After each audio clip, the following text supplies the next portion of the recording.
Olá, seja muito bem-vindo a mais um Rural Pod, o podcast da Rural Business, levando para você informação importante sobre esse grande universo do agronegócio do Brasil e do mundo. E hoje nós vamos falar de tecnologia, de inovação, de evolução tecnológica no campo. Nós vamos falar sobre aviação agrícola e drone.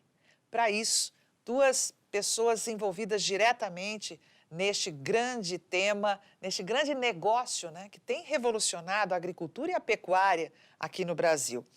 Eu vou conversar com Cláudio Oliveira Júnior, economista, diretor operacional do SINDAG, que é o Sindicato Nacional de Empresas de Aviação Agrícola.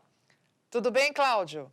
Oi, Carmen, tudo bem? É um prazer muito grande estar aqui na Rural Pod, neste canal que eu admiro muito, que é Rural Business, né? Extremamente significativo, para somar e falar ainda mais sobre o setor aeroagrícola do Brasil.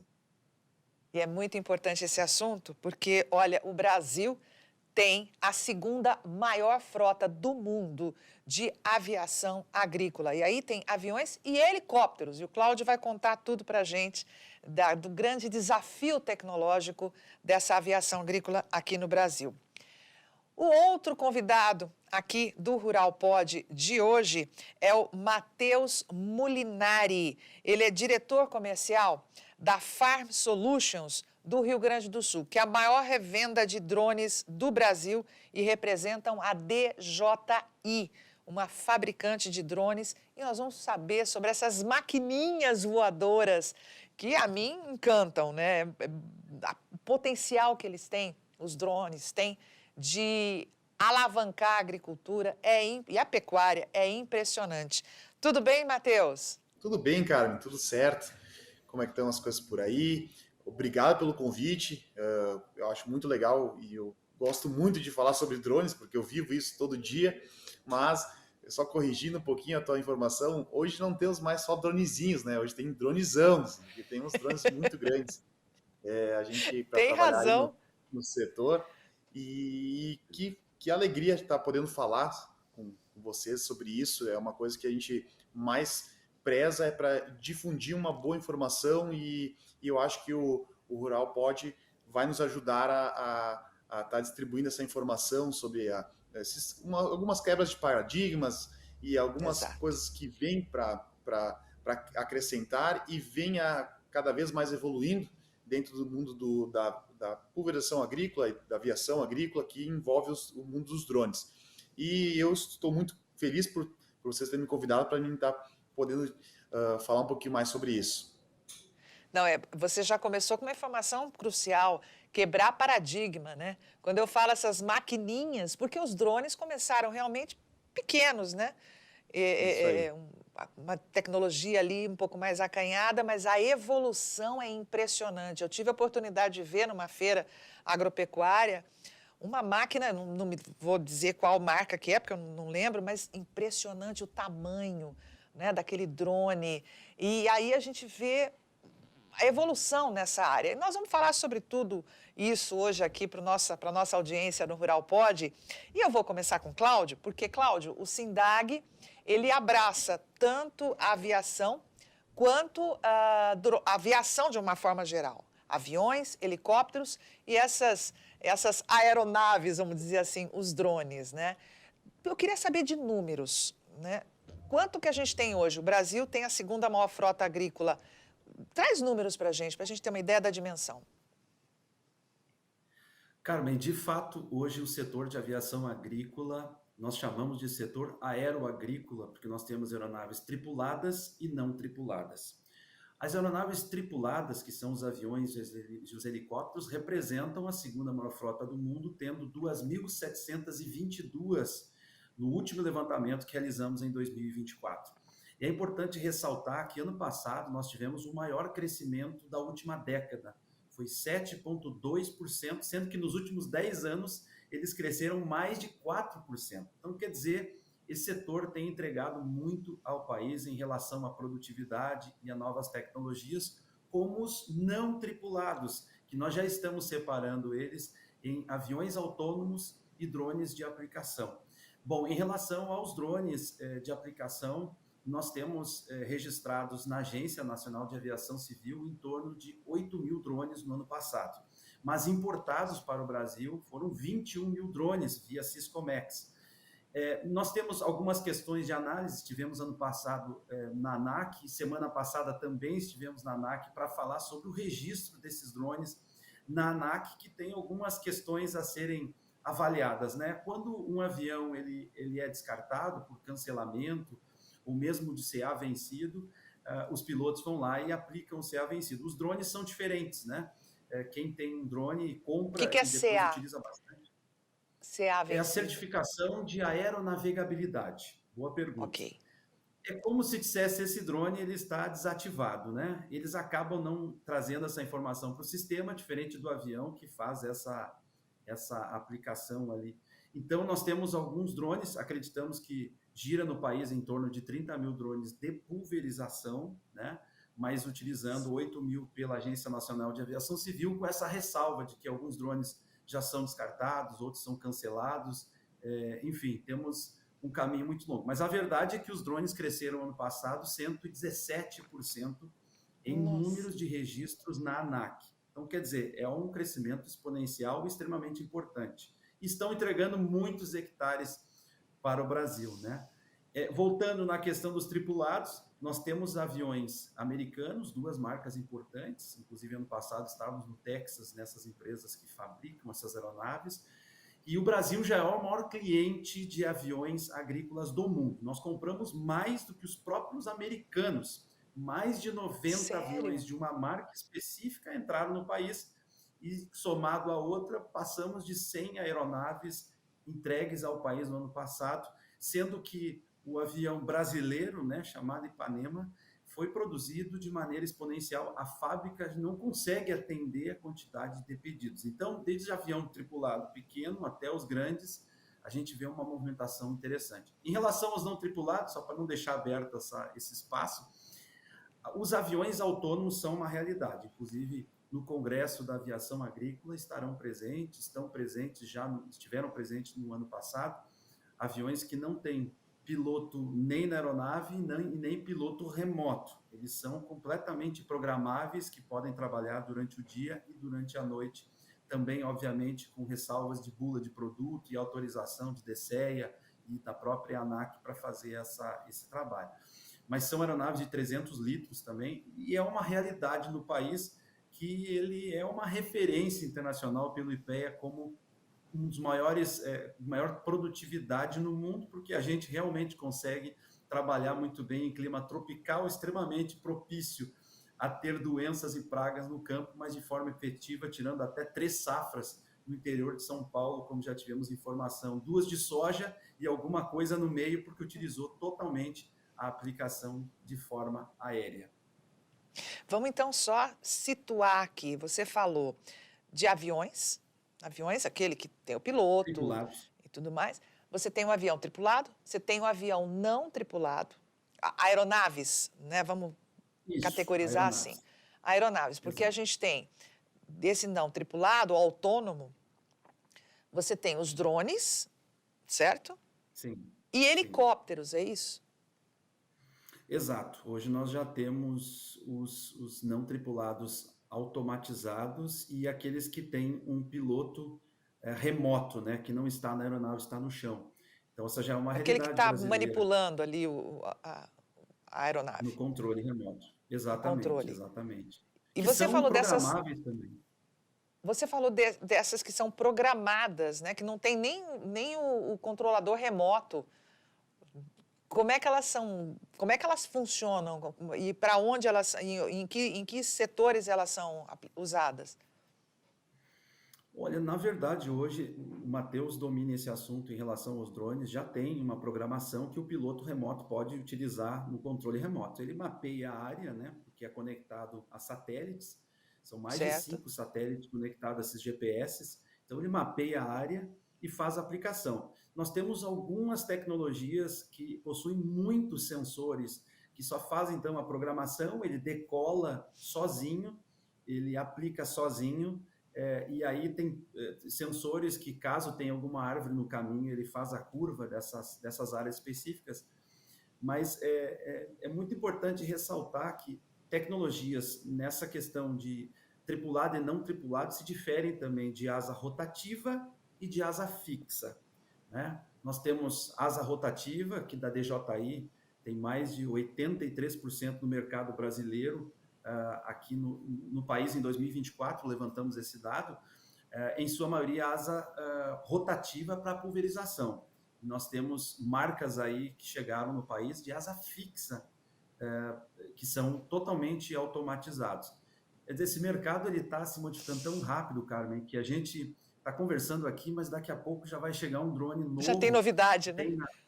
Impressionante. Agora a DJI veio de 100 litros, né? Uma capacidade absurda que o Matheus vai falar para a gente. Então, não para as tecnologias e as inovações.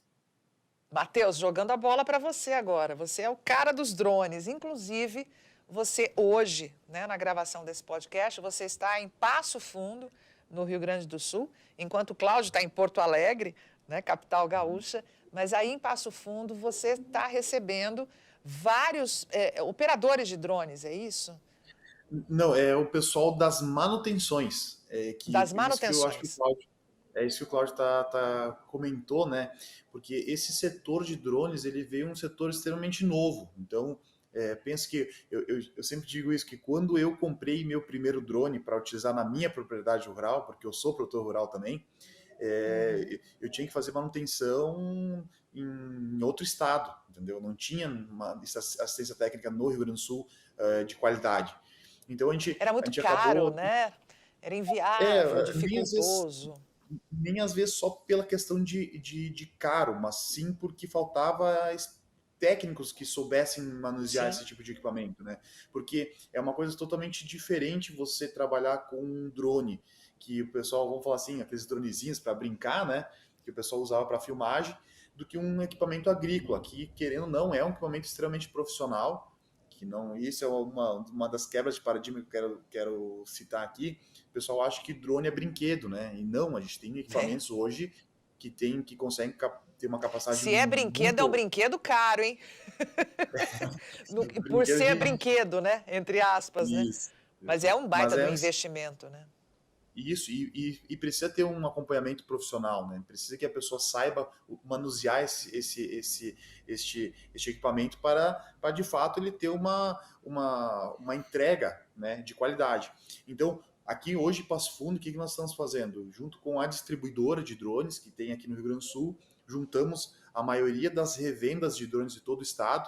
Então, se eu não me engano, são mais de 25, só que no Rio Grande do Sul estão mais de 25 pontos de manutenção, e nós estamos fazendo todo um treinamento justamente aquele novo modelo de drone, que é o T100, que teoricamente veio agora para, de fato, revolucionar a aviação agrícola em si. Porque é um equipamento que tem capacidade para 100 litros, né? Então, Gente, o ano passado era incrível, né? É mais que o dobro. O ano passado era 40 litros, agora estamos indo para 100 litros. E aí o Cláudio também comentou uma coisa muito bacana, que é a aviação agrícola, juntamente com tecnologia e com todas essas empresas que estão criando novas formas, né? Junto com IA, junto com a engenharia em si, né? É muito exponencial. Então eu me lembro que quando eu começava, só para ter um lapso de tempo, né, Carmen? Quando eu comecei, o primeiro drone que eu comprei, ele era de 10 litros e ele fazia mais ou menos uns 15 hectares por dia. Mais ou menos isso, né? Hoje já tem um drone, isso há 6 anos atrás. Hoje já tem um drone de 100 litros, né? Que ele faz, a entrega dele é girar em torno de 30, 40 hectares por hora. Meu Entendeu? Deus.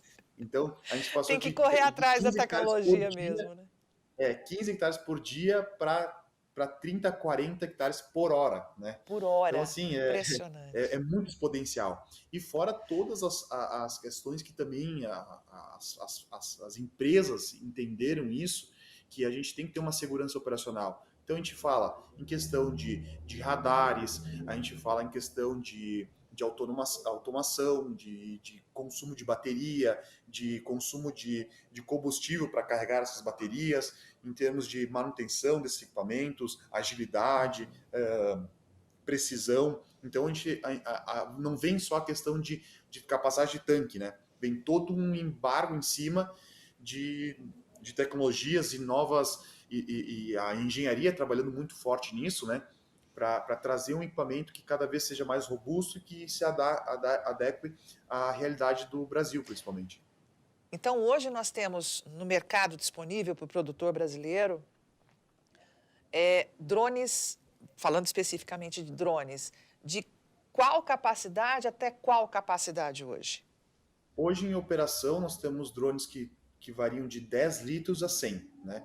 Mas, basicamente, assim, nós temos uns 3 modelos entre esses drones, porque o drone ele é tecnologia, então todo ano lança um modelo novo, né? E aí vem aquele número que o Cláudio falou, que tem alguns drones que já não estão em operação por ser já uma tecnologia defasada, né? Então, aquele meu dronezinho de 10 litros, ele está aqui na nossa loja de demonstração, como um museu, né?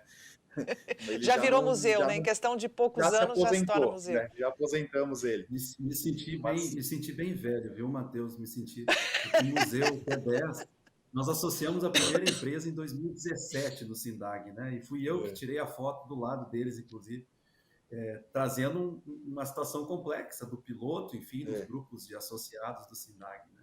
Mas me senti Então, bem velho. Não, me desculpa, a primeira pelo amor de Deus, empresa não tá tão associada velho. foi em 2017, é isso? Exatamente, Carmen. Foi em 2017 uma empresa que É começou a muito fabricar drones em rápido. Porto Alegre. Muito rápida a evolução. E você fez uma pergunta importante em relação à envergadura. A DJI tem de 10 a 100, mas nós temos autônomos hoje de 300 litros, que fazem 90, 300. 110 hectares por hora.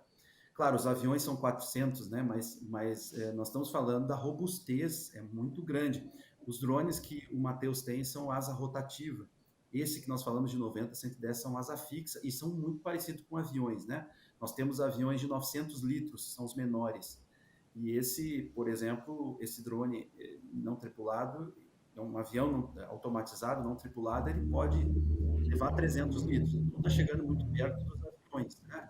Claro, nós temos aviões com 3 toneladas de Hopper. Aí é uma outra pegada, combate a incêndio, semeadura, etc.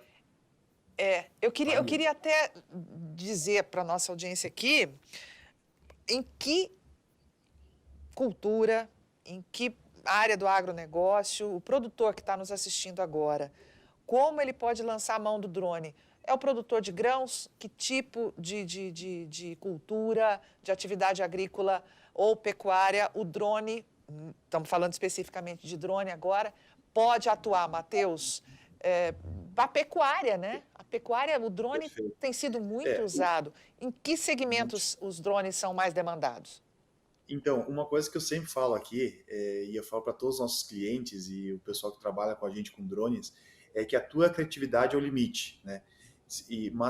Mas dentro do leque de drones, se nós especificarmos o termo de drones de pulverização, né, que é para pulverizar de fato, hoje a maior demanda é para o grão, né, até então, porque o Brasil é muito forte na parte de grãos. Mas a gente entende que é a maior inserção desses drones. Mas a gente já vê outros tipos de culturas já aderindo. Eu estou muito Quando próximo você fala aqui de da Serra grãos, Gaúcha. você está falando do quê, De especificamente? soja, milho, trigo, arroz, né? Essas são as principais culturas que o drone estava inserido, né? Por quê? Daí eu vou até exemplificar, né? Porque se a gente pegar, por exemplo, cana de açúcar, o avião dominava, né? Já em algum... Por quê? Porque eram maiores extensões de área. E agora nós estamos trabalhando hoje os nossos drones, que eu comentei, nós temos drones de 10 litros que atendem produtores que plantam 10, 15, 20, 50 hectares de grão, de soja, né? Que são muito realidades do interior aqui do Rio Grande do Sul, pequenos produtores em Santa Catarina, produtores também no Paraná. A gente foge um pouquinho do mercado do Mato Grosso, vamos falar assim, né? De áreas maiores, né? Mas, claro, o drone também está presente lá Mas eu vou falar um pouquinho da nossa realidade aqui do Rio Grande do Sul. Eu estava te comentando que eu estou muito próximo da Serra Gaúcha. E aqui na Serra Gaúcha nós temos uma região maravilhosa, que é a região ali de Bento Gonçalves, né, que uma grande produtora de uva e de vinhos, né? Sim. Vinhos premiados por todo mundo. E agora está sim se inserindo o drone, o equipamento drone para esse tipo de aplicação, porque demandava uma capacidade de litragem maior, né? Então os drones de 10 litros, mesmo que o produtor tenha 5 hectares de parreira, era um drone muito pequeno, precisava de um drone maior. E agora com esses novos modelos que tem de 50, 100 litros, já é uma realidade para esse produtor. E dito isso também, se você parar em algumas regiões do país, citando o Parreiral, por exemplo, que é a região da Serra Gaúcha, nós tínhamos equipamentos que o produtor trabalhava com o mesmo equipamento há 40 anos. Né? Agora a gente já evoluiu isso muito. Então a gente já trouxe uma nova ferramenta, né? Que aí Sim. entra todos os outros requisitos que vem a qualidade do drone. Em termos de não ter contato com o produto químico, queira ou não, você tem uma operação semi-remota, digamos assim, porque você às vezes está a 500 mil metros longe do drone e ele fazendo a aplicação, né? Claro, você tem que ter a avisada dele. E em termos disso, nós estamos falando de termos de economia de água, né? Que a gente reduziu, em algumas operações, reduz até 90% de a utilização de água. Temos a questão de time de aplicação, que eu digo que é uma coisa muito importante, que é o quê? É você poder pulverizar no momento certo, né? Se os agrônomos aí, engenheiros agrônomos que estão me escutando, sabem que isso é muito importante. E se nós falarmos em termos de pequeno produtor, o drone ele vem com uma questão também, e toda aviação tem isso, é que você não perde por amassar com o trator. Então, você Isso que eu não ia tem essa perda perguntar. por O amassamento. amassamento tem uma perda, né? Tem. Percentual considerável. Isso. A De média 5 do a Rio 7%. Grande do Sul é em torno de 5%. Né? 5%. Então, isso em termos de valores, a gente diz que um produtor aí que tenha de 100, 200 hectares, daqui a pouco em 2 safras ele acaba pagando o equipamento só com a questão do que ele deixou de ganhar, né? Então, são informações que hoje o produtor está botando na ponta do papel, está calculando, né? A gente Sim, está fazendo tudo tem que ser conta, digamos assim. calculado, né? Isso aí. Cláudio, o E fora amassamento no resto do Brasil, o Matheus trouxe a realidade gaúcha, né? Mas eu pesquisei alguma coisinha, seria em torno de 10 a 15% em termos de perda de amassamento, ou seja, quando passa o trator para fazer a pulverização, ou não, está aí batendo com o do Rio Grande do Sul em 5%. E a questão dos drones, né, que evitam isso. Exatamente. Não, realmente é por aí um pouco menos, mas a produtividade da aplicação aérea é muito diferente. Nós fizemos uma pesquisa com 40 empresas de drones associadas ao SINDAG e nós vimos que o maior concorrente são os tratores. Né? Hoje a grande batalha é o tratorizado. Na AgriShow em São Paulo, quando participamos lá, nós identificamos que muitas pessoas iam para comprar um trator e acabavam comprando 4, 5, 6 drones para fazer as aplicações. Então, quer dizer, é uma tendência muito grande de se realizar dessa forma. Além disso, a produtividade, Carmen, da aplicação aérea é praticamente impossível de derrubar. Hoje, a aplicação aérea no Brasil representa em torno de 25% a 30% das aplicações, seja de semeadura, do combate a doenças e pragas do campo, até combate a incêndios florestais, que no ano passado foram mais de 40 milhões de litros lançados pelas empresas associadas. Então, um piloto agrícola, vou citar aqui um avião, ele faz 400, 450 hectares em 1 hora. Imagina, os aviões fazem de 8 a 400 mil hectares em uma safra. O que precisaria? Precisaria de muitos tratores, precisaria de muitas bombinhas costais, né? No mínimo 400 pessoas com bombinha costal, por isso que o Ceará voltou à aplicação, inclusive, porque não daria para fazer a aplicação na banana nem no algodão com bombinha costal. Então, é praticamente imbatível a pulverização aérea no Brasil. Por isso que eu tenho falado muito aí na televisão, nos canais ao vivo, sobre a taxação americana ao Brasil, que no início deu uma preocupação muito grande, mas como a aplicação aérea ela tem crescido muito na participação, no market share no Brasil, não preocupa tanto porque o setor não para de crescer justamente pela entrega de produtividade acima da média. Nós estamos falando aqui de drones que começaram com 10 litros, 30, 40, 100, como está chegando agora de asa rotativa, mas nós temos de 300 com asa fixa. E são realidades já sendo aplicadas. Lá na Bahia já tem um avião autônomo desse de asa fixa trabalhando continuamente. Eles querem botar 12 aviões de asa fixa no país nesse ano, até dezembro, né? Então, quer dizer, por que isso acontece? Porque a produtividade é muito acima da média. O Matheus falou muito bem em relação à questão da água, né? 8 vezes menos água que outras formas de aplicação, porque são 10 litros por hectare, às vezes 5. Ultra baixo volume vai 3 litros por hectare no algodão, que precisa atacar o bicudo do algodoeiro. Quer dizer, o potencial de entrega, aliás, minha tese de doutorado foi sobre isso, agora meu pós-doutorado é sobre descarbonização dos aviões. Quer dizer, é um potencial tão grande que, na minha opinião, o Brasil ainda não descobriu essa ferramenta chamada pulverização aérea. E por isso que deu esse boom nos aviões e por isso que está dando esse boom nos drones, e a tendência é não diminuir, é só aumentar. O que vocês acham que tem retardado essa informação, né? Chegar até os produtores, enfim, rurais? Porque o trabalho que a Rural Business faz há 35 anos é justamente levar a informação do chão do mercado, né?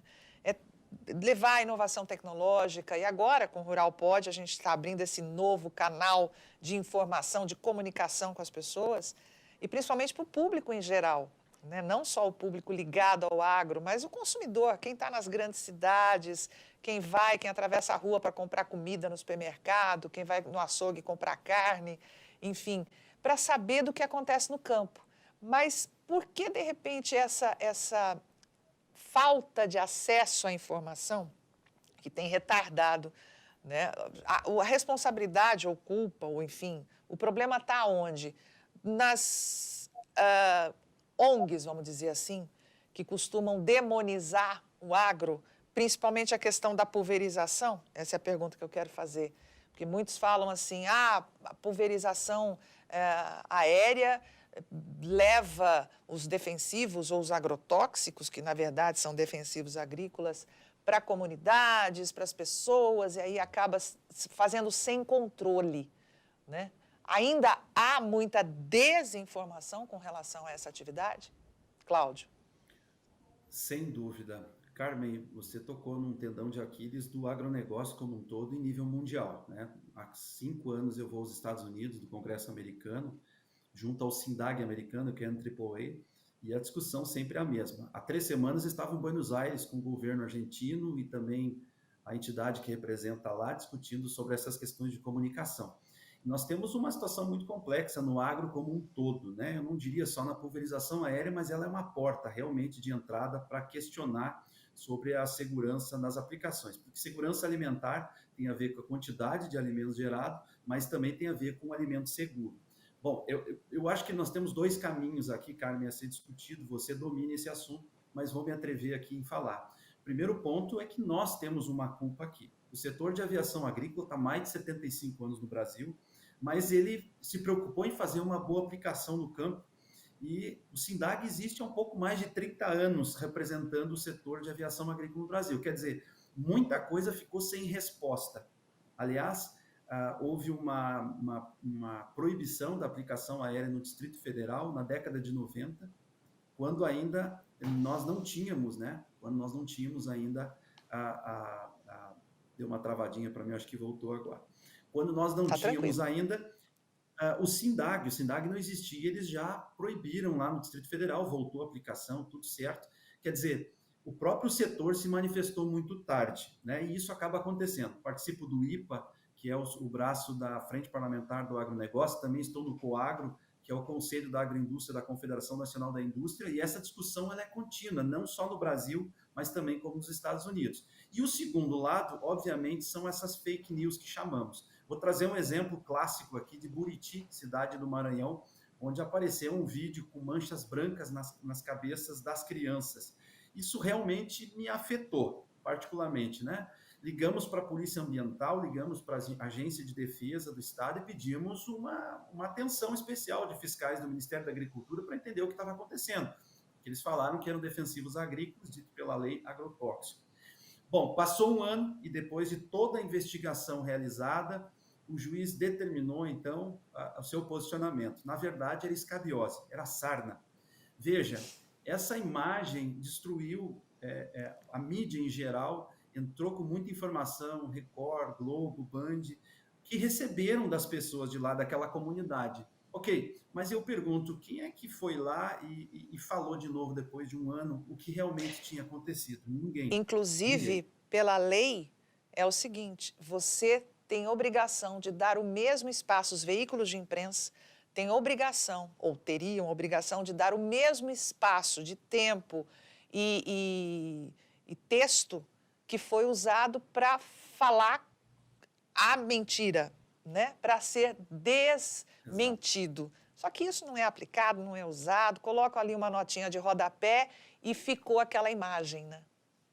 Exatamente, Carmen, você entende muito isso, mas o assunto ruim ele viraliza facilmente. Isso é um Com grande certeza, problema. Houve infelizmente. um caso na cidade de Pelotas de 40 cachorros morrendo e culparam um avião agrícola por isso. Eu particularmente gosto muito, né? Tenho filhos peludos. Fui pegar o avião e fui lá para Pelotas. Eu fui para dentro da cidade. Eu peguei a vereadora pelo braço e fomos lá na comunidade. E, infelizmente, uma menina de uns 15, 16 anos deu um cavalinho de pau numa bicicleta e disse: eu disse que eu vi um avião. E a mídia pegou aquilo. E gerou uma matéria emocionante. E isso nos preocupa demais, porque o Brasil ele está extremamente polarizado em muitas áreas. E isso nos preocupa, porque acaba gerando animosidade na mídia e também ganchos para os meus entendimentos não técnicos ganharem relevância na informação. O que temos feito continuamente, né, é uma assessoria de imprensa muito ativa, trazendo informação correta sobre os drones de aplicação, e a fala do Matheus foi muito feliz. Os drones não são brinquedos, apesar de que alguns produtores rurais extremamente competentes tratam o como, né, como brinquedo. Tem gente É. que trata a Ferrari como brinquedo, né, e não é Não, nada de um brinquedo, né? é um outro nível Então, de é brinquedo. carinhoso, exatamente, é carinhoso falar isso, mas o drone é um equipamento fantástico, É. né, que está trazendo uma produtividade violenta para o país. Nós calculamos, em média, aí, 16 milhões de hectares já atendidos pelos drones no país, em culturas tão importantes. Mas, obviamente, que essa tecnologia a gente acompanha desde a criação da regulamentação pelo Ministério da Agricultura, pela Agência Nacional de Aviação Civil, para que essa tecnologia não venha a nascer já com restrições demasiadas e acabe inviabilizando essa tecnologia. Sim. Essa foi a grande preocupação do SINDAG desde o início, porque as mentiras, né, as fake news famosas aí, elas se multiplicam mais facilmente do que a notícia boa. Poucos sabem que o setor de pulverização aérea no Brasil atende mais de 140 milhões de hectares e são mais de 8 bilhões de reais entregues à balança comercial. Quando a gente analisa isso, a gente pensa, não, mas espera aí, um caso específico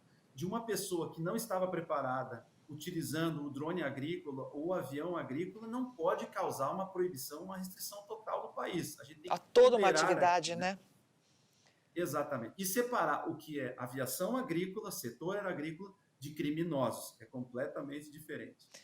Em todas as áreas a gente tem que deixar muito claro, né, que existem pessoas mal intencionadas, mas são a minoria e essas precisam ser punidas no rigor da lei, mas isso não pode contaminar todo um segmento, uma atividade tão crucial que é a atividade de produção de alimentos, né, de geração de empregos aqui no Brasil. Eu pergunto para o Matheus com relação a justamente essa desinformação, Matheus. Eu imagino que deve chegar o produtor rural, por exemplo, você que tem contato direto, né, com o público que usa, que consome essa tecnologia, quais são as maiores dúvidas que eles apresentam para vocês? Cara, eu vou pegar essa bola também para mim e eu vou dizer que a gente também é um pouquinho culpado nisso, porque de fato, há 4 anos atrás, quando. Não, há mais do que 4 anos atrás, os drones de pulverização vieram como uma aposta de verdade. A gente não tinha um embasamento tão técnico para dizer assim, não, ele veio para ficar. Agora, esses novos modelos e com essas todas as tecnologias que eu já comentei aqui, eles vieram de fato para ficar e vão cada vez estar melhor, tá? Então essa é a primeira informação. A segunda informação, que é uma coisa que a gente se briga muito aqui, é de fato os profissionais que vão fazer esse treinamento e vão ministrar um curso de piloto de drone, porque a gente falou também que não é um brinquedo. Então, vamos dar um exemplo assim, a nossa rede aqui, a gente tem um treinamento que são mais de 10 dias de treinamento, uma parte online, uma parte teórica, e que a gente já entrega aí os certificados necessários para estar pulverizando, né? Que é um curso de piloto de fato e um registro dentro do Ministério da Agricultura, que é o CAA, né? Então a gente já entrega isso. Então a nossa empresa está cada vez mais focada em trazer, desmanchar essas fake news e trazer a solução de fato. Eu sempre digo para os nossos clientes aqui que a gente não vende drone, a gente vende solução, né? Então o que é a nossa solução? É de fato toda a parte de treinamento, e fora todo o que a gente move na comunidade. O Gabriel, aí, que também participa do Sindag, ele estava presente agora que aqui na cidade do Rio Grande do Sul a gente tem um evento chamado Encontro de Droneiros, né? Que é um encontro para quem vai prestar serviço com o drone. E aí é cheio de informações, é cheio de novas tecnologias, é cheio de legislação. A gente fala sobre como entregar com profissionalismo todo esse novo mercado que nós estamos criando, né? Que é um mercado novo. Então, a gente entende que tem um profissional lá que vai prestar serviço, né? E isso, quando veio os drones para cá, que nem eu comentei que foi uma aposta, muita gente fez a aplicação do jeito não certo, né? Não correto. Uhum. Inclusive, eu mesmo, Matheus, me lembro que eu já fiz algumas a gente fala aqui no Sul, né, que tem as rateadas, né? Eu já fiz umas rateadas aí de alguma coisa de deriva e tudo mais, inclusive na minha própria lavoura. Mas, opa, calma aí, nós temos que, não é bem assim, vamos ter embasamento teórico, técnico, vamos procurar os profissionais. E eu vejo, assim, não puxando a bola para o Júnior, né? O pessoal da Sindag vem trazendo muito isso, né? Então, acho que é justamente a gente juntar isso. O meio teórico, o meio de comunidade, juntamente com empresas que são profissionais, que, querendo ou não, vão monetizar com isso, mas por querer monetizar com isso, vão injetar dinheiro, e a gente fazer a comunidade difundir as boas práticas e boas tecnologias.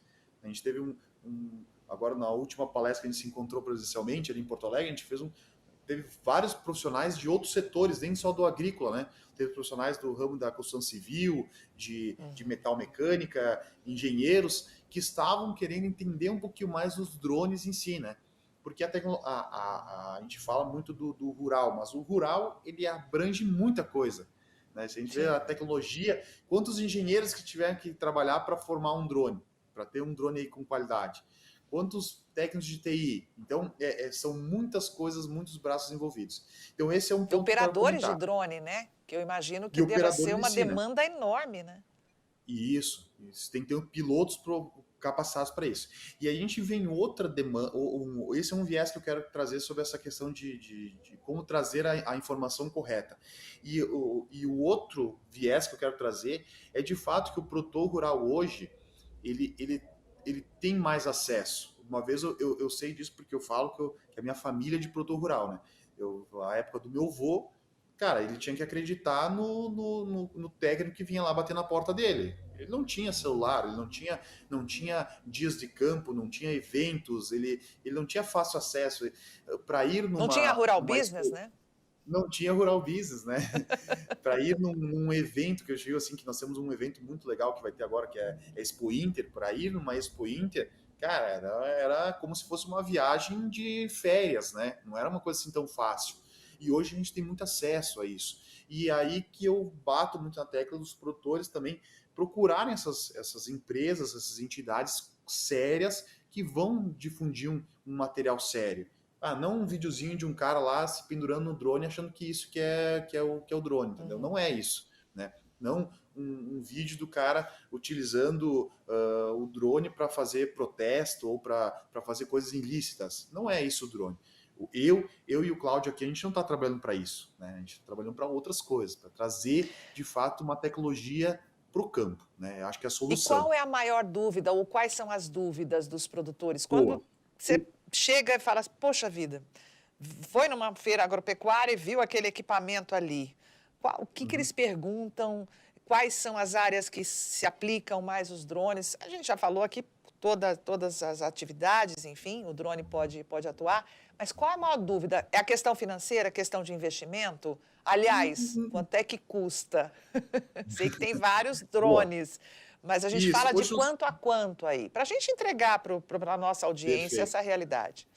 Eu vou falar, eu sei que tem outras marcas de modelos de drones, e até tem alguns que é só sob encomenda, né? Que nem esses drones de 300 litros, não é para qualquer um que eles vendem, né? Mas a gente fala da minha rede, hoje nós temos drones que partem de em torno de 40 mil reais até 300 mil. Aí depende de alguns opcionais, depende de alguns kits que a gente diz, tem tipos de gerador, tem tamanho de tanque para misturar a cauda, tem alguns opcionais que vão complementar esse kit desse drone. Mas vamos falar assim, uma média bem interessante seria de 150 a 200 mil reais, tu compra um drone muito bom, já operacional, digamos assim. E esses Essa é uma drones, dúvida esses do produtor. equipamentos, eles têm garantia, eles têm Com a certeza. manutenção. Como é que o produtor rural, a pessoa que vai adquirir, pode adquirir, acho que em conjunto, né? Dois, três, quatro proprietários, pode fazer consórcios? O que eu recomendo, Carmen, é, de fato, diferente de qual marca que você for comprar de drones, porque todos os drones são bons, né? Existem algumas marcas que estão um pouquinho mais inseridas no mercado, né? Uma delas é a que eu trabalho.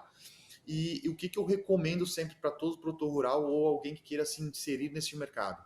É, de fato, procurar canais e profissionais, empresas certificadas, né?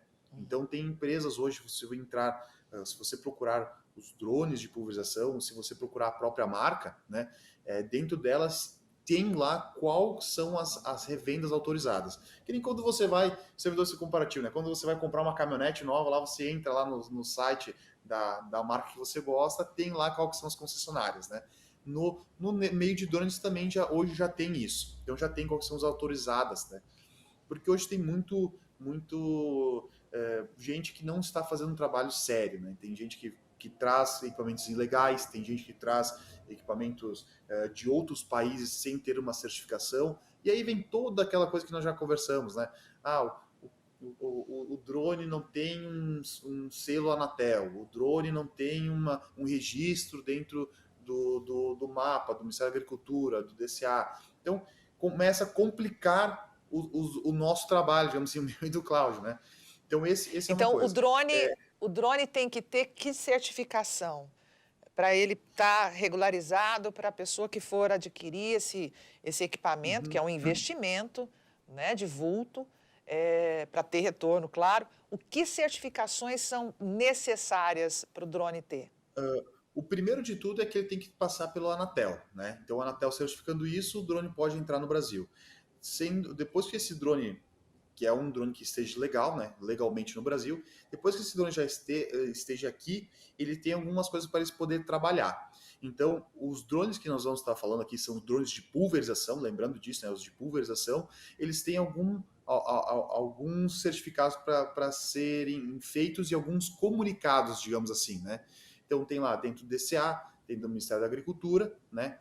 E tem um mapa. Então, tem alguns certificados que o piloto tem que ter, tem alguns certificados que quem vai manipular o produto químico para o agrotóxico, para colocar no drone, também tem que estar certificado, e tem algumas exigências que teriam que ser comunicadas em termos de voos, né? Então você tem que comunicar que você vai estar voando no espaço agrícola e tudo mais. Essa legislação toda, cada pouco está sendo revisada, né? Mas o Cláudio daqui a pouco pode me ajudar com isso, mas tem a última legislação diz que temos algumas classes de drones. E quando esse drone de pulverização está em meio agrícola, ele não tem um teto de peso. Então isso já facilitou um pouco, por isso vem a inserção desses novos drones maiores, digamos assim. Não sei se, Cláudio, você quer Cláudio, complementar você alguma quer coisa complementar nessa com parte? relação a essa Com informação? certeza. O Matheus foi muito bem, só vou complementar a fala dele, que entra também nessa jogada aí, a Agência Nacional de Aviação Civil. Precisa cadastrar A lá. ANAC.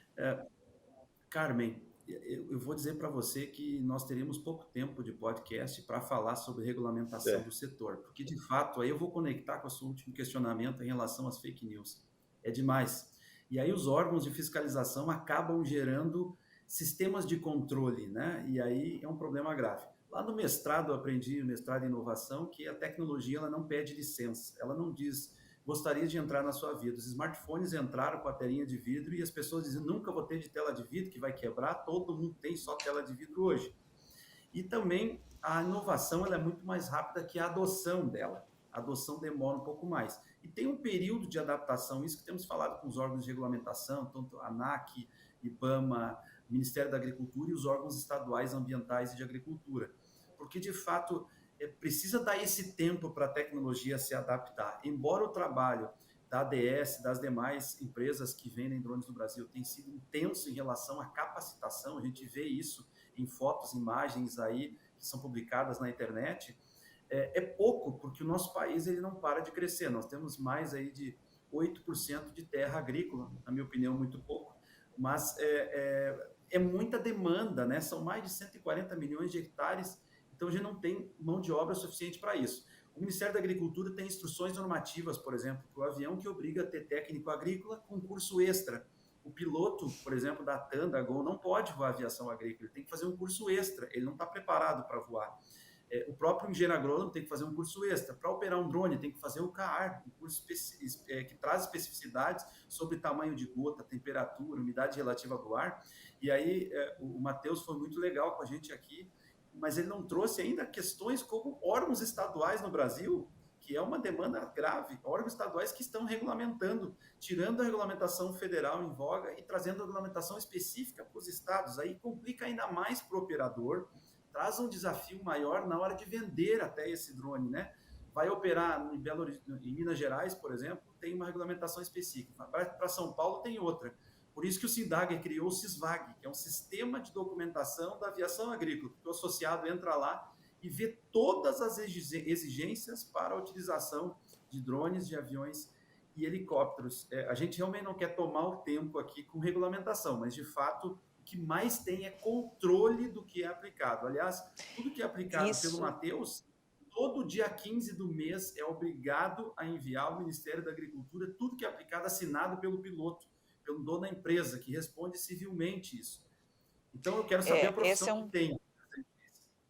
Esse é um assunto bastante interessante, porque essa questão do controle governamental, né, controle do Estado sobre as propriedades privadas, né, sobre o produtor de grãos ali, o pecuarista, o produtor de animais.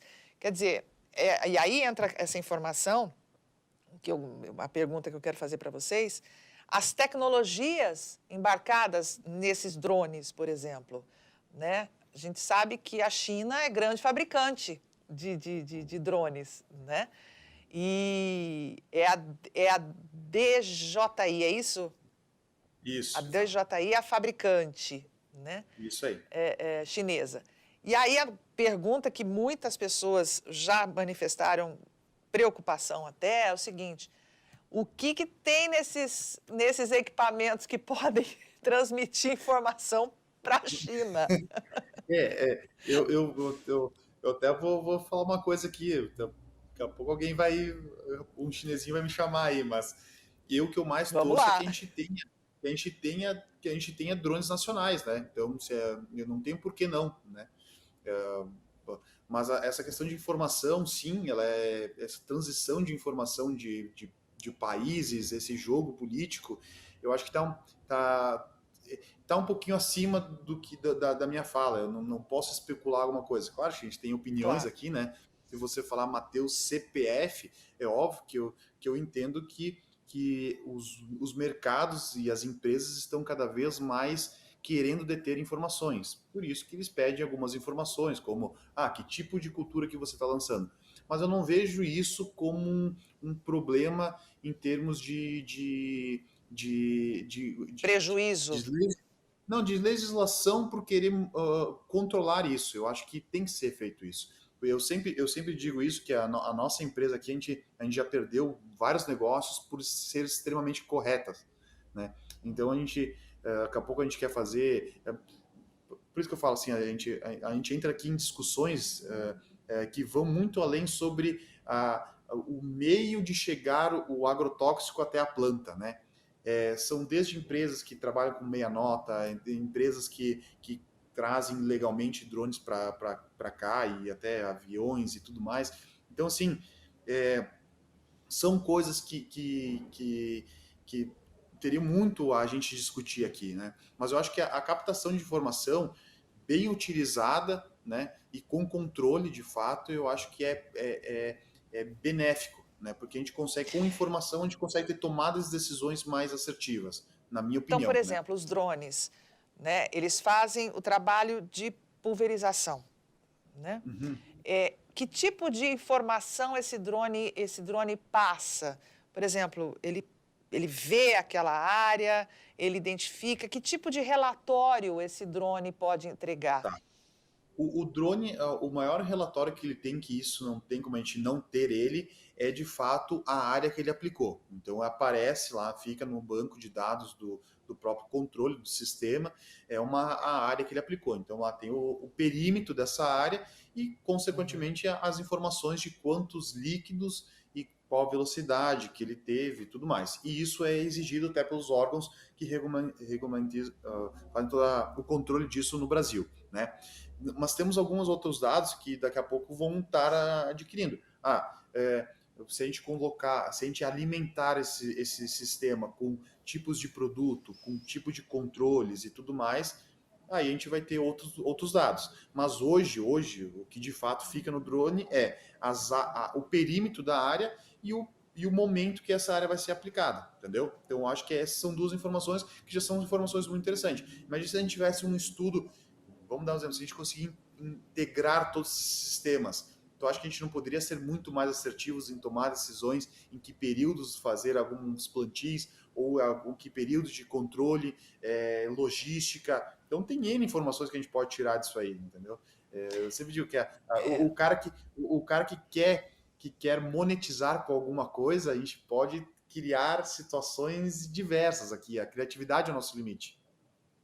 E como é, Cláudio, como se precaver de governos, autoridades, governos de plantão, empresas interessadas em lucrar em cima dessas informações? Pergunto isso porque essas informações podem estar disponibilizadas. É a mesma coisa aquele cadastro de clientes, né? Que você consegue, e aí você, de repente, começa a ligar para as pessoas oferecendo um produto. No nosso dia a dia isso é muito comum, mas essas informações de propriedades rurais, nós estamos vendo aí e várias denúncias, né? Por exemplo, no próprio Rio Grande do Sul, onde vocês estão, nós fizemos um podcast aqui com um produtor rural, falando de terras que estão degradadas, porque ainda não se recuperaram, e não consegue fazer nada com essa terra, nem vender, nem arrendar. E aí você pode ter pessoas de olho nessa realidade, indo lá adquirindo muito mais barato uma terra numa localização privilegiada. E aí eu pergunto, essas informações que podem ser adquiridas por essa tecnologia fantástica, necessária para o produtor rural, elas podem cair em mãos erradas também, né? Esse é um risco que a gente corre. Qual que é a sua opinião? Carmen, muito, muito boa a sua colocação e o Matheus também. De fato, isso é uma realidade. Não há como, é inevitável segurarmos o avanço, por exemplo, da DJI. Ela passou de 83% do mercado brasileiro de drones, mas em nível mundial ela está a mais de 80% também. É uma tecnologia Sim. consolidada e que entrega para o mundo uma produtividade elevada. Quanto às informações, nós temos agora aviões autônomos americanos também, drones americanos, nós temos drones japoneses, nós temos de toda a forma e de países distintos. Agora, eu vou falar um pouquinho de relevância, tá, em termos econômicos. Os Estados Unidos representa 26% do PIB mundial, são 29 trilhões de dólares o PIB deles. Os chineses são 18 trilhões de dólares, o Brasil, 2. Então a gente fica se perguntando qual é a grande relevância que nós temos, o interesse internacional com o Brasil. Eu diria que seria até bom a gente receber investimento de fora aqui no país, e de fato o nosso PIB é muito baixo. Só a Califórnia dá 2 Brasis, eles têm só aquele cantinho, que eu vou estar lá em novembro no Congresso americano, dá 2 Brasis de PIB, quer dizer, toda a possibilidade de investimento no nosso país é bem-vinda, desde que, obviamente, não mexa na nossa soberania nacional, que é importante, né? Que não tenhamos intervenção da China, por exemplo, no Brasil, no controle da nossa terra e etc. Mas o país ele carece de crescimento, tanto em relação à área, quanto em novos investimentos por parte dos bancos, dos financiamentos. Ontem estava uma discussão, junto com a Confederação Nacional da Indústria, a respeito de investimentos internacionais no Brasil, que são travados pela questão de meio ambiente, ESG e etc. Eu acho que temos guerras maiores para pensar, viu, Carmen, em relação a esse tema. Eu acho que a gente tem que se tornar primeiro um país friendly, que a gente costuma dizer. Muitas vezes nós brigamos entre nós aqui e não somos um país querido pelo mundo, os investidores, né? Nós temos países crescendo muito mais que nós. Por que recebemos a taxação maior do planeta pelos Estados Unidos? 50%. Acho que essa é uma discussão, uma reflexão talvez mais importante do que áreas estão sendo vistas aqui no Brasil, apesar de que ela é relevante, sim, essa discussão. Mas nós temos questões bem graves girando hoje o país, que é essa grande taxação que reduziu o café, que está aumentando aqui a quantidade de carne no país, está estagnando aqui, porque não está sendo mais vendido como era antes. Aqui o mercado interno baixou o preço, sim, baixou um pouco, mas a gente não tem como escoar isso. E os novos investimentos estão reduzindo de maneira significativa no país.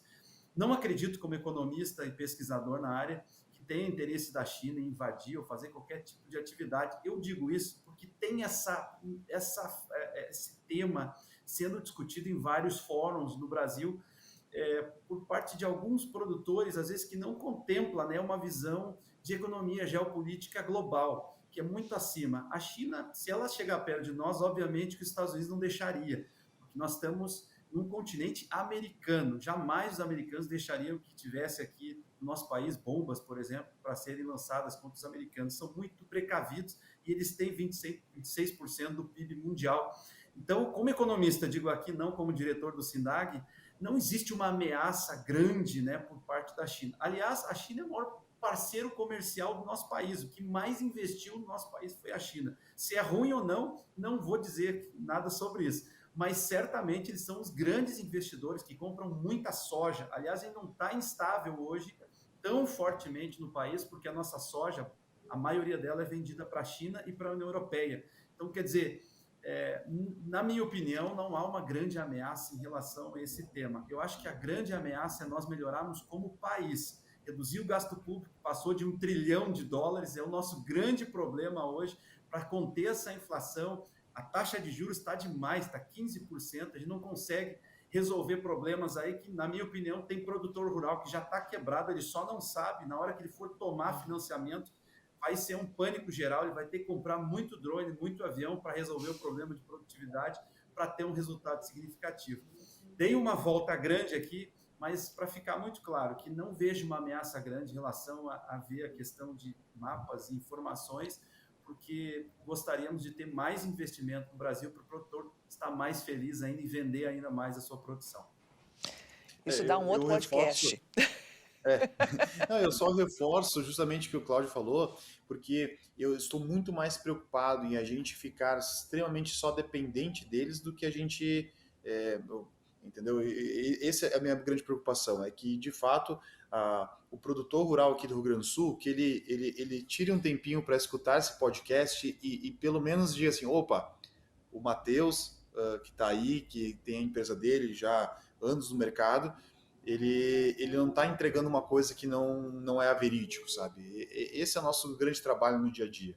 É entregar a solução para o produtor. Eu estou muito mais preocupado aqui que ele faça uma boa aplicação, que ele consiga ter uma maior lucratividade, ele consiga entregar uma produtividade melhor e, consequentemente, vai rodar essa máquina toda. Eu acho que a informação que isso vem a trazer, se a gente tiver que um pouco dessa informação disponibilizar para um outro país, para eles trazerem coisas melhores para nós, eu acho que na minha opinião, né, que eu falei, eu não estou nem falando com o Matheus da Farm, da DS aqui, mas eu vejo isso como minha opinião, como produtor rural também, de que eu já peguei o tempo que o meu pai estava, a gente chama dos plique-placa aqui no Rio Grande do Sul, né, não sei se vocês já viram, né, mas uns plantador que tu tem que plantar à mão, entendeu? É o que tu vai batendo assim e vai caindo a semente de milho. E hoje nós já estamos fazendo aplicação, e aí jogando ureia à mão, e hoje nós estamos tirando todo esse coisa braçal e trazendo um drone que faz pulverização, que joga ureia, que pode semear, que pode fazer grande coisa. Que eu vejo que há anos atrás, há menos de 5 anos atrás, a aviação, toda essa tecnologia agrícola estava só focada em grandes produtores. E hoje nós estamos trazendo tecnologia e inovação para o pequeno, para o médio produtor. Que eu falei, tem produtores hoje que têm drones que o cara tem 5 hectares. Né? Quando isso ia ser possível? Né? Se não fosse essa grande investimento das empresas, esse boom de tecnologia, de informação, com IaaS e tudo mais. Então, minha opinião é essa, a gente tem que cada vez mais ser mais tecnológicos, e o meu pai sempre diz, né, que no cantinho que a gente tem que ser o mais produtivo possível, né? Então, se a gente tem 1 hectare, Quanto você tem que ganha produzir o hoje máximo um operador de drone? Um salário pode, hoje, é que depende muito da região que vai trabalhar e a produtividade que ele entrega, né? Mas hoje nós estamos falando aí de salário de 5 a 15 mil reais. Um salário, uma média boa, sabe? Então Um operador de drone. Mas quem tem o drone, o dono da prestação de serviço, ganha muito mais que isso. Então, esse é só operador, só. Quer dizer, a pessoa não tem o drone. Se ela tem o equipamento e ela vai prestar o serviço, escala. Escala, com certeza, com certeza. E quem contrata, por exemplo, quem não vai... existem empresas que oferecem o serviço de aplicação de drone, né? Sem a pessoa comprar, né?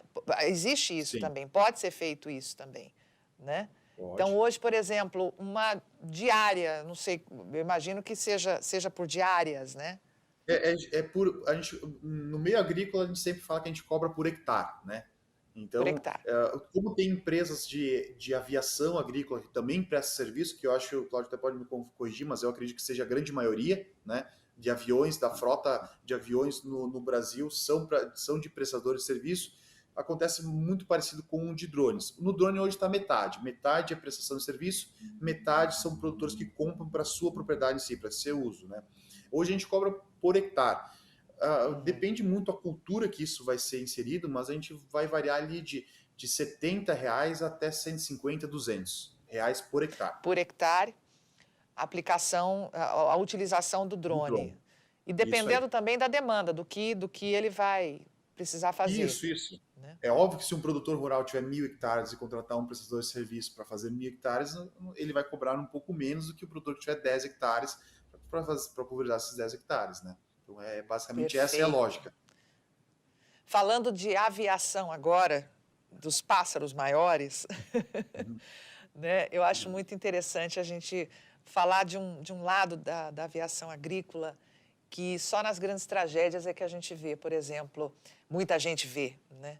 A questão de incêndios florestais, que nós tivemos no Brasil 2, 3 anos seguidos de focos de incêndio e tragédias, né? O risco, né, que esses pilotos correm. E eu conheço uma piloto, né, de aviação agrícola, a paixão que ela tem por isso, né? Que, inclusive, até gostaria de saber qual o percentual de mulheres pilotos agrícolas, né? E com relação também a isso, a essa demanda que muita gente não vê, critica aquilo que a gente estava falando, né? De que os herbicidas, os agrotóxicos invadem e vão para outros lugares, prejudicam. Como você esclareceu, Cláudio, muita mentira e fake news em relação a isso. Mas essa questão, né, dos pilotos serem chamados para justamente ajudar a sociedade nessas horas de tragédias, né? Eu vou começar pelas mulheres, que a gente tem muito orgulho de ter uma presidente chamada Ana Almeida, mora lá em Tocantins, E A para presidente nós do SINDAG, né? a presidente do SINDAG é uma mulher pela primeira vez, e eu sempre costumo dizer que não é porque ela é mulher, mas porque ela é extremamente competente, né? Ela pegou uma empresa em 2009 e literalmente transformou esse negócio. E está liderando aí o SINDAG muito bem, estamos muito orgulhosos, né, do seu posicionamento. Me impressiono a cada dia mais pelo profissionalismo que ela tem, pelo marido que o acompanha também. Tudo isso é uma adaptação, né, um modelo novo de trabalho. E a gente fica muito feliz por isso. Nós temos em torno de 10 mulheres. É muito pouco, né, Carmen? Muito pouco mesmo. Claro que exige, né, condicionamento físico e etc., outras questões importantes, mas essas mulheres estão extremamente preparadas e atuam no combate a incêndios florestais também. Aliás, no Brasil, a Joelise, ela hoje voa avião grande, né? Tem curso para isso. Então, foi a primeira que fez o curso para aviar os Artractors grandes aí de 3 toneladas e também trabalha no combate a incêndio. Esse tema, Carmen, é extremamente importante. No ano de 2023 foram lançados, ou melhor, 2022 foram lançados 20 milhões de litros de água no combate a chamas. E aqui eu ressalto que desde a década de 90 os aviões combatem incêndio no Brasil. E todos os anos tem incêndio florestal. É diferente que quando entra principalmente em momento de eleição, eles dizem, no governo tal teve mais fogo, no outro teve mais fogo. Não, como se o fogo tivesse partido político, mas realmente ele não tem, nem a aviação agrícola. O ano passado foram 40 milhões de litros lançados contra as chamas. Foram 10 mil horas de voo, Carmen. Foram 118 aviões, mais de 170 pilotos envolvidos e 140 profissionais no solo. Porque, de fato, o avião agrícola ele baixa as chamas, né? Quando a chama está muito elevada, não tem como alguém em terra vir apagando. Então, o avião vem, baixa as chamas e quem vem em terra apaga literalmente o fogo. Além disso, nós temos infiltrações dentro da terra que tem incêndio lá embaixo. Então, muita gente está caminhando na terra, embaixo tem chamas. Então, a água entra nesses lugares e consegue apagar o que está no subterrâneo ali, que nós não conseguimos E há uma acessar. pressão, né? O avião, quando ele vem com aquela carga de água, ele despeja, e é uma pressão muito grande justamente para penetrar mais fundo no solo, né? Para acabar com esse incêndio, com esse fogo que está lá, camuflado, né? Bem lembrado. Se chama alijamento. Inclusive, quem é contrário ao setor acaba usando aquela imagem do avião alijando como se fosse defensivo agrícola puro, né? Bem pelo contrário, é menos de 10% do produto que se usa e é por gota fina, não é aquilo lá, aquilo não é alijamento. Aliás, você puxou um negócio muito importante, Carmen, que o Brasil é precursor de um sistema de alijamento automatizado. Nós temos uma empresa no Brasil, no Paraná, que tem essas comportas de combate a incêndios florestais que é exportada para fora do país. Então, nós somos até Que modelo. legal. E uma informação nova, Carmen, que é importante citar também em tempos de fake news, que o Brasil ajuda a África no combate a incêndios florestais. Esse ano, foram 3 aviões da Argentina, 2 aviões do Brasil que cruzaram o oceano para ajudar na Argélia. Aliás, a ONU utiliza por meio da FAO, aviões agrícolas para combater gafanhotos no norte da África. Aliás, em 47 nasceu a aviação agrícola no combate a gafanhotos. No meio da pandemia surgiu gafanhotos na Argentina, não sei se todos estão lembrados, mas surgiu muitos memes na internet, Sim. dizendo, além da pandemia, temos os gafanhotos invadindo o Brasil, né? E de fato, eles estavam a 120 quilômetros de distância, colocamos ali 40 aviões como comissão de boas-vindas. Eu acho que algum gafanhoto soube, eles resolveram voltar para a Argentina, não vieram para o Brasil. Mas isso acontece, né? A África pede apoio do Brasil, pede apoio da Argentina, e ano passado a gente realmente tem muito orgulho de dizer que foram mais de 40 milhões de litros lançados no combate às chamas. E, diferente do que se pensa, não tem partido político combate a incêndios florestais, nem aviação agrícola. Nós estamos aqui Você para comentou uma contribuir coisa com a sociedade. interessante, que mais uma luta aqui da Rural Business e do setor produtivo rural é a informação. Herbicida custa caro, é comprado em dólar. E as pessoas acham que o produtor rasga dinheiro e aplica aquilo ali, vou jogar fora, vou aplicar. Aquilo ali é milimetricamente contado. Eu gostaria que você explicasse, Cláudio, na questão da aviação, nos aviões, né, de aplicação de herbicidas, enfim, de pulverização em grandes áreas. Como é que é feita essa dosagem, né, e o custo disso? Eu vou trazer um exercício simples, rápido e prático que um passado presidente do SINDAG, Thiago Magalhães, que tem mais de 20 aviões lá em São Paulo, trouxe. Um avião 802 da Air Tractor, que leva 3 toneladas de água e produto, é utilizado nas lavouras brasileiras há muito tempo. Existem produtos específicos que podem custar, dentro desse hopper, R$100 mil. Então, quando alguém levianamente diz que 70% do que é aplicado vai fora, ou 30% vai fora, não está considerando algo que é muito dito, que o produtor rural ele só mira dinheiro, que a agricultura brasileira só quer dinheiro. Nesse caso, não faz sentido perder R$70 mil, o que seria no dia R$420 mil, o que seria no mês R$9 milhões. Então, quer dizer que o produtor rural ou a empresa prestadora de serviço joga fora um avião por mês, porque a afirmação diz que são 70% do que é aplicado vai fora. Quer dizer, economicamente, eu como economista posso lhe afirmar, não faz sentido nenhum esse tipo de fala. Talvez se fizesse um pouquinho mais de pesquisa, analisasse um pouquinho mais na tecnologia, poderia entender. Isso acontece nos drones também, que realmente não tem nada de brinquedo, né? Ele é um produto que tem um valor significativo pela entrega que ele faz, né? E pela aplicação, pelo produto que ele usa. Então não faz sentido nenhum jogar fora 10, nem 15, nem 1% do que se aplica, porque tudo é muito caro e cada vez vai ficar pior. Com a guerra, Rússia invadindo Ucrânia, fica mais caro os defensivos, taxação americana. Tomara que não se aplique a lei da reciprocidade, é um outro assunto, mas estou falando muito para a TV, então estou alinhado com isso. Quer dizer, é muitos custos na aviação agrícola e na agricultura para desperdiçar cada centavo. E aí, Matheus, também tem que combater essa historinha Não, aí de que o tô produtor extremamente alinhado. rasga dinheiro? Estou extremamente alinhado com a fala do Cláudio aí. Inclusive, eu acho que, falando sobre a situação do Rio Grande do Sul específico, os produtores estão cada vez mais fazendo mais contas, né? Então, a gente tem que ser muito mais assertivo do que quando a gente vai fazer, por exemplo, uma aplicação. Então, a gente tem todo um controle, hoje tem tecnologias, tem equipamentos para controlar isso, tem estação meteorológica, tem... olha, eu digo assim, ó, que o produtor ele jamais iria fazer de propósito, né? Ou não iria cuidar de fazer uma aplicação de herbicida, por exemplo, num período não adequado ou jogar fora esse produto, né?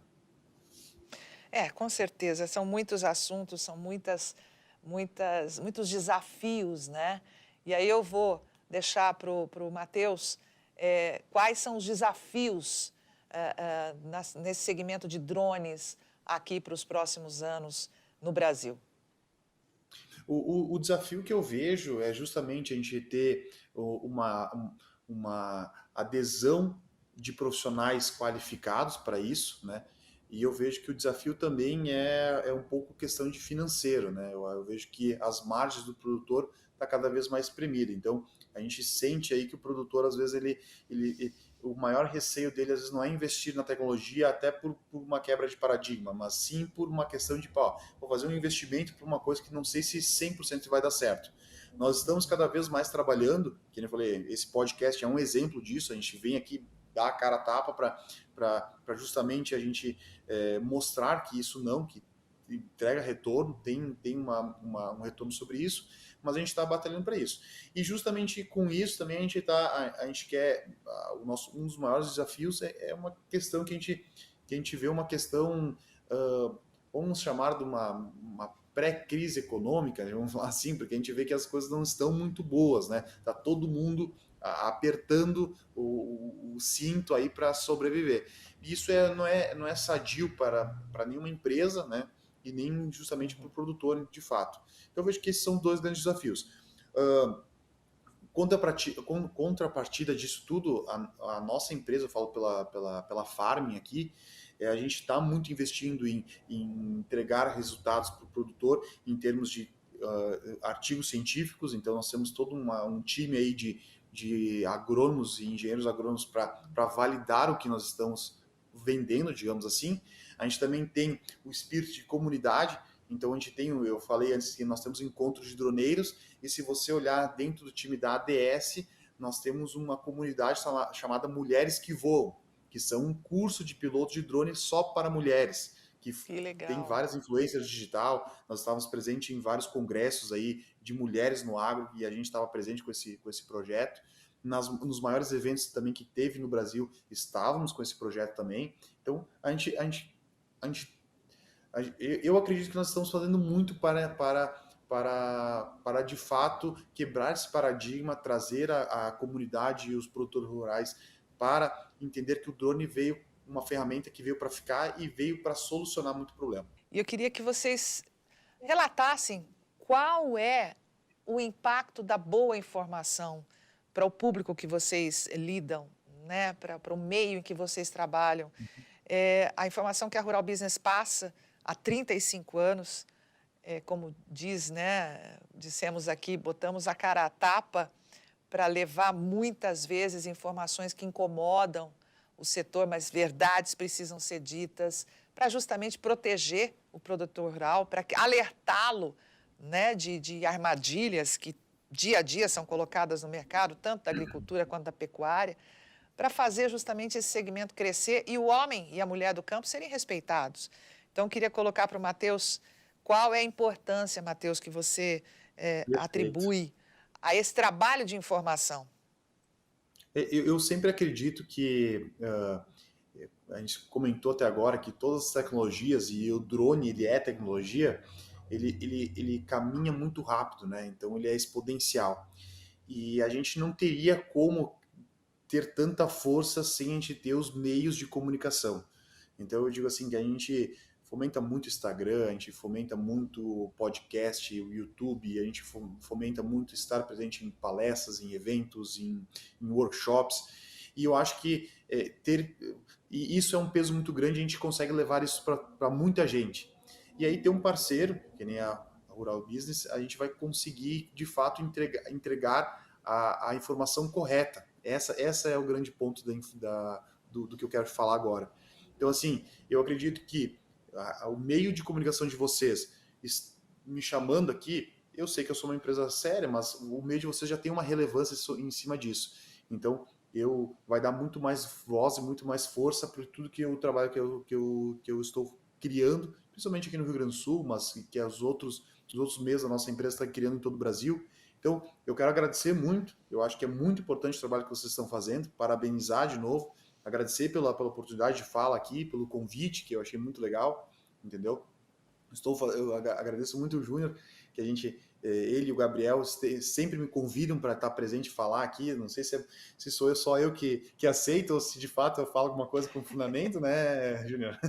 Porque ele tá fazendo doutorado e tal, eu sempre digo assim, eu sou um metido, né? Um rapaz que começou no mundo de negócio, um rapaz novo, mas eu agradeço muito, cara, eu acho que é muito importante isso, e de fato, eu acho que a gente pode cada vez mais crescer toda essa força no agronegócio, tendo meios de comunicação e a gente ter plataformas e pessoas que entregam uma informação correta.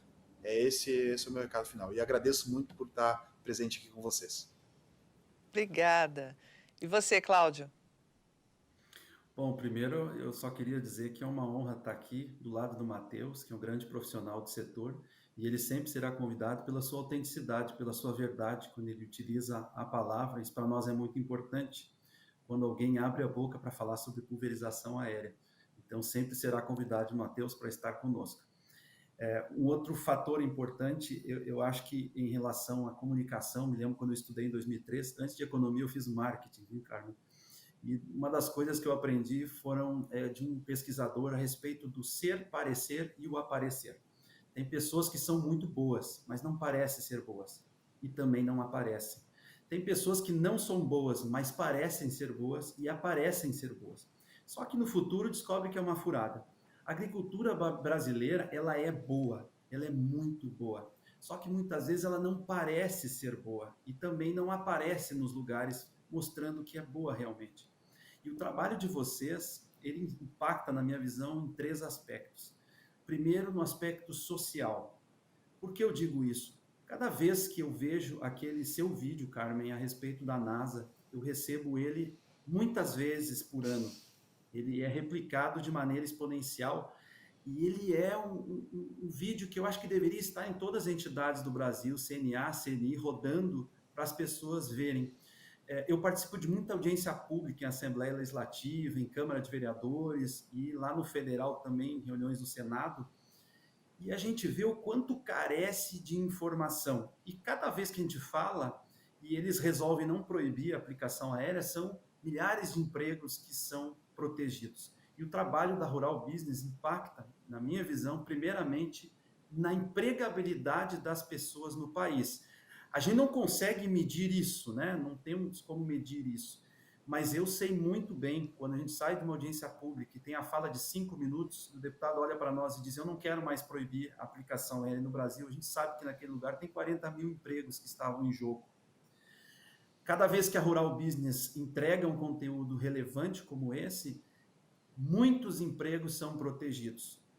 E o segundo ponto que eu vejo é a questão do impacto ambiental, porque vocês trazem conhecimento para quem aplica. A fala do Matheus trazendo a questões relevantes como a tecnologia e qualificação ampliada, os cursos CAR, que nós temos aplicadores que não conhecem isso. Acaba qualificando ele melhor e trazendo um controle ambiental melhor ainda para o país. E para fechar, o impacto econômico. Nós sabemos que o agronegócio aí representa de 25% a 30% do PIB brasileiro e muitos outros setores são mantidos por esse PIB. A gente não consegue medir também, não conseguiria publicar uma pesquisa internacional falando sobre esse impacto econômico, mas posso afirmar como pesquisador, só a aplicação aérea, se não for trabalhada em 5 culturas como cana, soja, algodão, nós teremos um impacto de 117 bilhões de reais. Nós estamos falando em uma quantidade significativa. E certamente as informações que são lançadas por esse portal, extremamente importante para o agronegócio brasileiro, e não diria somente a ele, mas para toda a população em geral, pelo impacto econômico que tem dentro do PIB brasileiro, nós teremos graves problemas e maiores ainda. Apesar de que eu sempre vou achar que 30 anos, 40, 50 anos de comunicação é pouco ainda, porque a agricultura ela começou desde o homem aqui na Terra. Todo o investimento nessa área de comunicação será pouco. É essa visão que nós temos dentro do SINDAG. Sempre investimento em comunicação é pouco. Nós temos que separar, obviamente, o budget específico lá no orçamento, mas sempre será pouco, porque hoje o nosso maior desafio não é pragas e doenças no campo, nosso maior desafio não são a falta de aviões e drones suficientes para o agro mundial, mas é falar coisas positivas, porque o agro é bom e necessita parecer bom e também aparecer como tem esse canal fantástico. E nós deixamos aqui a nossa parabenização e principalmente a você, Carmen, por trazer aquele vídeo maravilhoso sobre a NASA, que eu recebo e replico, e mais uma pessoa recebe pela 1000ª vez e que continue recebendo, porque viva o nosso agro brasileiro. Parabéns. Obrigada, em nome da Rural Business. O vídeo da NASA que o Cláudio se refere é um vídeo gravado, acho que em 2017, se não me engano, aqui na Rural Business, uma apuração baseada em dados da NASA que mostra a quantidade, o volume de terras, em termos gerais, que são usadas para agricultura no Brasil, em relação a outros países. E as pessoas se surpreendem quando se deparam que no Brasil, essa potência agrícola, apenas 7,9% da nossa área são direcionados para a agricultura.